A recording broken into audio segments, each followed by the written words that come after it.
Okay, sorry guys, it accidentally stopped on me. Anyways, I'm stuck in between two of them. Two that I'm stuck in between is 22 and 22. So what you have to figure out is what's in the middle of that. Sometimes if you're stuck between 21 and 23, the middle is 22. If you're stuck between 21 and 22, the middle would be 21 and a half. In this case, what's the middle of 22 and 22? Well, it's 22. So your median would then become 22. Now, for your mean, if you add all those numbers up together, it gives you a total of 649. And what you want to do here is you want to divide it by 30. And the reason we divide it by 30 is not because of the score, like the denominator, it's because we have 30 tests. And so this gives us a mean of 21.633, etc. So therefore, what we want to do is we want to round it up in this particular case, and our mean would be 22. Now, these numbers are very, very different from what Mr. Kreutz had originally predicted, and this is why he made false predictions, because remember, we had 18 for everything. Well, an average of 18 versus 22, that's a very big difference. A median, a mode of 18 versus those numbers, that's very big.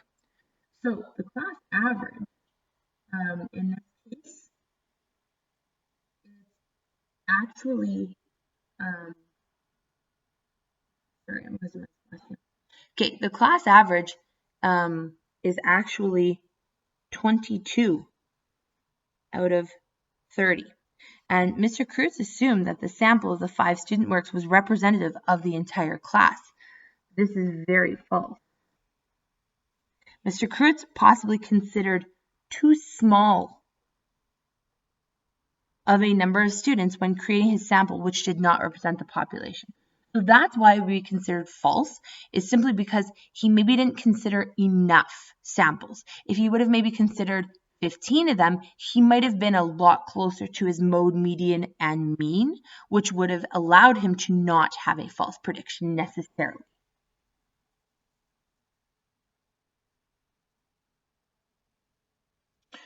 All right, very last example. We're going to talk about probability, theoretical and experimental. Theoretical is all about the theory. What would, in theory, it be if everything was equal? Okay, everything was equal. Everything had a chance, an even chance of being picked. Every person had an even chance of maybe making the team, whatever it may be. That's the theory of it. Experimental is all about what actually happened during the experiment. So a youth association surveys 400 members for their preferred activity. There are 100 members in each of the 4 groups. So we have red, blue, green, and yellow.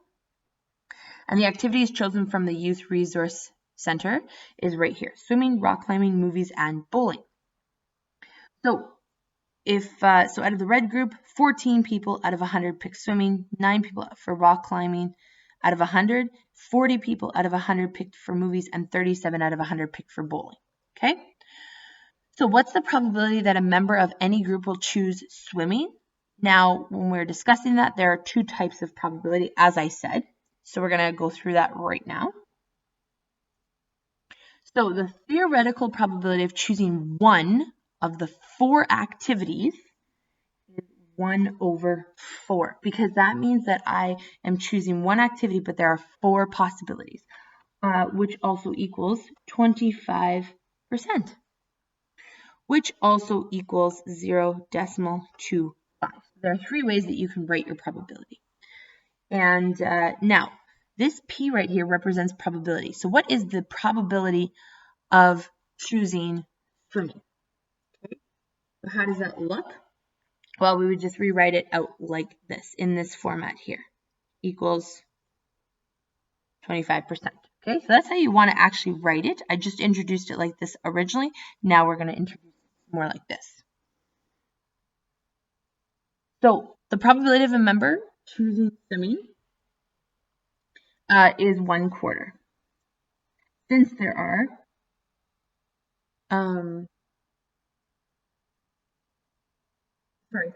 since there are 400 members, whoops, oh my goodness, not 4,000. Since there are 400 members, most likely the theory behind it is that 100 will probably choose swimming. Now, what assumptions did you make? Well, we assume that each activity has an equal chance of being selected and that members have an equal level of interest in each activity. Let's go and figure out what the theory of this all looks like. So based on the survey results, let's predict the probability that a member will choose swimming. So now this is called the experimental because we are looking back at that table that they gave us and we're actually going to tell you what did the students actually choose. So the survey results reflect the experimental probability. So out of the total of probability here, 14 plus 11 plus 27 plus 13 of them out of a total of, oh my goodness, why do I keep writing 4,000? Out of a total of 400 chose swimming. Okay, so where did I get 14, 11, 27, and 13? That's the very first column of our table that we just had on the other page. And that is a total of 65 over 400, which actually gives me an answer of 16.25%. So the experimental probability that a member will choose swimming is 16.25%. So compare your answers and explain the differences. Look at it. The theoretical probability is 16.25%. Oh, sorry, my apologies. The theoretical probability is lower than the, oh my goodness. Sorry guys, okay. The theoretical, which is on the other page, that's what we thought in theory.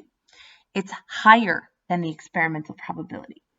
Watching movies has the greatest probability, so the most amount of students want to do that. They want to watch movies, which is fair enough. And the experimental probability gives a truer reflection of the youth's interest. And what does that mean? A truer reflection is that it actually gives you a more accurate result to explain what students want to do. Okay? So my apologies about the little errors, guys, in these videos, but long story short, that's how it goes sometimes.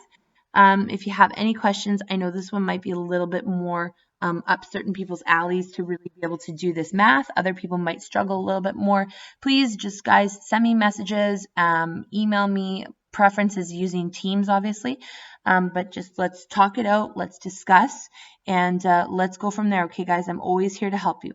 Have a great day.